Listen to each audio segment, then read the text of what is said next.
Aturan penulisan tanda pisah. 1. Tanda pisah dapat digunakan untuk mengapit keterangan atau penjelasan yang bukan bagian utama kalimat. Misalnya, kemerdekaan bangsa itu saya yakin akan tercapai diperjuangkan oleh bangsa itu sendiri. Dalam kalimat ini, saya yakin akan tercapai, berposisi sebagai penjelas dan bukan bagian utama kalimat. Sebab itu, frasa tersebut diapit tanda pisah. Keberhasilan itu, kita sependapat, dapat dicapai jika kita mau berusaha keras.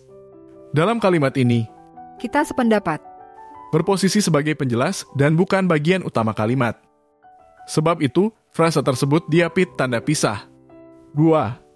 Tanda pisah dapat digunakan untuk mengapit keterangan atau penjelasan yang merupakan bagian utama kalimat dan dapat saling menggantikan dengan bagian yang dijelaskan.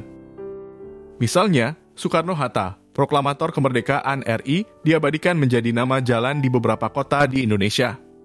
Dalam kalimat ini, proklamator kemerdekaan RI merupakan bagian utama kalimat. Bagian ini juga dapat bertukar tempat dengan frasa Soekarno-Hatta yang dijelaskannya. Sebab itu, frasa proklamator kemerdekaan RI diapit tanda pisah. Rangkaian temuan ini, evolusi, teori kenisbian, dan pembelahan atom telah mengubah konsepsi kita tentang alam semesta. Dalam kalimat ini, evolusi, teori kenisbian, dan pembelahan atom merupakan bagian utama kalimat dan menjelaskan frasa rangkaian temuan ini. Karena itu, kedua bagian ini dapat bertukar tempat, dan pada kalimat tadi, frasa evolusi, teori kenisbian, dan pembelahan atom diapit tanda pisah. Gerakan pengutamaan bahasa Indonesia, Amanat Sumpah Pemuda, harus terus digelorakan.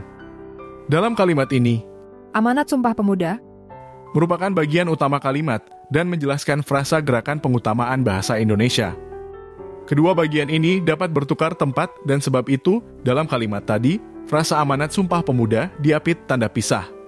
Catatan: meski bagian penjelas dapat saling menggantikan dengan bagian yang dijelaskan, bukan berarti ketika bagian penjelas tadi beralih sebagai bagian yang dijelaskan, frasa tersebut tetap diapit tanda pisah. Yang akan diapit tanda pisah hanya bagian yang menjelaskan. 3. Tanda pisah digunakan di antara dua bilangan, tanggal, dalam kurung, hari, bulan, tahun, atau tempat yang berarti sampai dengan atau sampai ke.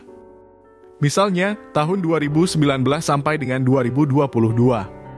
Tanda pisah diletakkan di antara 2019 dan 2022. Tanggal 5 sampai dengan 10 April 2022. Tanda pisah diletakkan di antara angka 5 dan 10. Senin sampai dengan Jumat.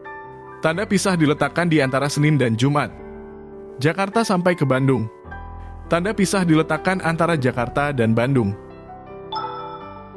Demikianlah aturan penulisan tanda pisah. Sampai jumpa pada pembahasan materi tata bahasa selanjutnya.